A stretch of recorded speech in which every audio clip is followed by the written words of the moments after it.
ఈ కొత్తపల్లి నుంచి మా ప్రతినిధి నాయుడు మనకు అందుబాటులో ఉన్నారు. నాయుడుతో మాట్లాడదాం. నాయుడు, అసలు ఏం జరుగుతోంది అక్కడ? ఈ ఈ ఈ దౌర్భాగ్యం ఏంటి? ఈ దౌర్భాగ్య పరిస్థితి ఏంటి? మంత్రి రాంప్రసాద్ రెడ్డి దౌర్జన్యం ఏంటి? బయట ప్రాంతాల వ్యక్తులు రావడం ఏంటి? అందులో కోడ్ ఉల్లంఘించి మరీ రావడం ఏంటి? పైగా బయట ప్రాంతాల నుంచి రౌడీలను తీసుకొచ్చి రిగ్గింగ్లు చేసుకోవడం. అసలు ఏంటి సిచ్యువేషన్?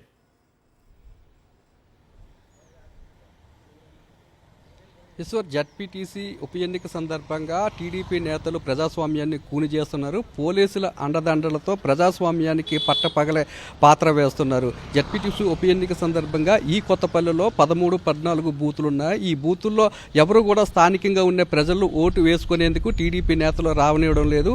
ఊరికి ముందుగానే కాపుగాసి కర్రలతోని కత్తులతోని వారిని బెదిరించే ప్రయత్నం చేస్తున్నారు. ఎవరు కూడా ఓటు వేయడానికి వీలు లేదు అని చెప్పి వాళ్ళని అక్కడి నుంచి వెనక్కి పంపించేస్తున్నారు. సుమారు 300 మందిని నిన్న రాత్రే జమ్మలమడి నుండి తీసుకువచ్చి ఆ ఊర్లోని మోహరించారు.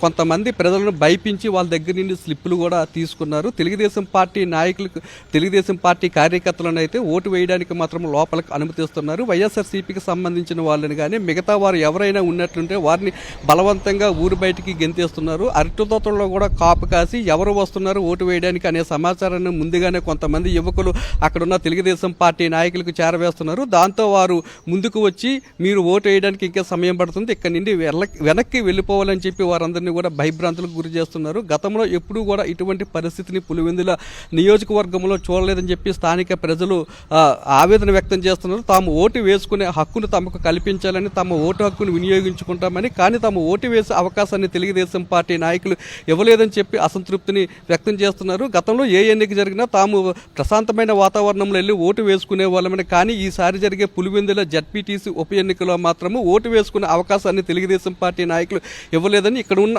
ఎవరైతే ఈ పోలింగ్ బూతుల్లో ఉన్నారో వీరెవరూ కూడా స్థానికంగా తమకు కనిపించే నాయకులు కాదని, స్థానికంగా ఉన్న తెలుగుదేశం పార్టీ నాయకులైతే తమకు పరిచయస్తులని, తమకు తెలుసులని, కానీ ఈ 300 మంది మాత్రము ఇతర ప్రాంతాల నుండి, జమ్మలమడుగు ప్రాంతాల నుండి వచ్చి నిన్న రాత్రి నుంచి తమ ఊర్లోని తిరుగుతున్నారని చెప్పి వారు స్పష్టం చేస్తున్నారు. మరోవైపు 2 పోలింగ్ బూతులను కూడా ఈ రోజు ఉదయం 7 గంటలకే పోలింగ్ ప్రారంభమైన ప్రాంతాల నుంచి వచ్చిన వాళ్ళని పోలీసులు ఎలా అనుమతిస్తున్నారు? ఇదంతా పైనుంచి వచ్చిన డైరెక్షన్ మేరకే పోలీసుల సమక్షంలోనే ఇదంతా జరుగుతుంది. ఎవరైతే తెలుగుదేశం పార్టీ నాయకులు ఉన్నారో వారిని ముందుగానే ఈరోజు 7 గంటలకి పోలింగ్ బూతుల్లోకి అనుమతించారు. వాళ్ళు పోలింగ్ బూతుల్లోకి వెళ్ళిన తర్వాత 2 బూతులు కూడా క్యాప్చర్ చేశారు. తెలుగుదేశం పార్టీకి సంబంధించిన వాళ్ళని అయితేనే మాత్రం లోపలికి అనుమతిస్తున్నారు.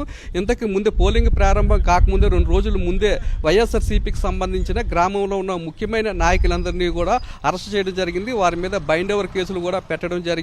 ముందస్తు వ్యూహాత్మకంగానే తెలుగుదేశం పార్టీ నాయకులు బూతులను క్యాప్చరింగ్ చేసి తెలుగుదేశం పార్టీకి అనుకూలంగా ఉన్నవారిని మాత్రమే లోపలికి అనుమతిస్తున్నారు. మిగతా పార్టీ వాళ్ళని మాత్రం లోపలికి రానివ్వలేదు. వాళ్ళు భయభ్రాంతులకు కూడా గురి చేస్తున్నారు. అయితే మరొక విచిత్రమైన విషయం ఏంటంటే, ఎన్నిక ప్రశాంతంగా జరుగుతుందని చూపించడం కోసము ఎల్లో మీడియా ఏదైతే ఉందో వారిని తీసుకొచ్చి తెలుగుదేశం పార్టీ నాయకులు దొంగ ఓట్లు వేసేవారిని క్యూ లైన్లను చూపించి ఎన్నిక ప్రశాంతంగా జరుగుతుందనే ఒక ప్రజలను కూడా నమ్మించే ప్రయత్నం కూడా చేస్తున్నారు. వాస్తవంగా పులివెందుల్లో అయితే ఎన్నిక అనేది అప్రజాస్వామికంగా జరుగుతుంది.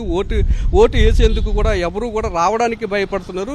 కొన్ని చోట్ల జంబ్లింగ్ కూడా చేశారు. ఒక ప్రాంతం నుండి మరొక ప్రాంతానికి ఓటు వేసేందుకు వచ్చేవారిని అడ్డుకున్నారు. మళ్ళీ మధ్యాహ్నం రావాలని చెప్పారు. మధ్యాహ్నం తర్వాత వెళ్ళే సమయానికి వారు దొంగ ఓట్ల రూపంలో వేయడం కానీ, లేదంటే ఊర్లో నుంచి బయలుదేరే సమయానికి అక్కడ ఏదో ఒక గొడవ సృష్టించి వాళ్ళని ఓటు వేయకుండా అడ్డుకునే ప్రయత్నం కూడా చేస్తున్నారు. మొత్తంగా చూసుకున్నట్లయితే అటు చంద్రబాబు నాయుడు, లోకేష్ కనుసన్నల్లోనే మొత్తం ఈ ఎన్నిక జరుగుతుంది. ఖచ్చితంగా పులివెందుల ఉప ఎన్నికల్లో గెలవాలి, గెలిచి తీరాలి. అప్రజాస్వామిక పద్ధతిలోనైనా కోట్లాది రూపాయలు ఖర్చు చేశారు. ఇప్పటికే ఓటర్లకి ఒక్కొక్కరికి 10,000 రూపాయలు పంచిపెట్టడం కూడా జరిగింది. ఏదేమైనప్పటికీ కూడా ఇక పులివెందుల్లో జరుగుతున్న ఎన్నికను చూసి స్థానికంగా ఉన్న ప్రజలు కానీ, ప్రజాస్వామ్యవాదులు కానీ తీవ్రమైన అసంతృప్తి వ్యక్తం చేస్తున్నారు. ఈశ్వర్, రైట్ నాయుడు.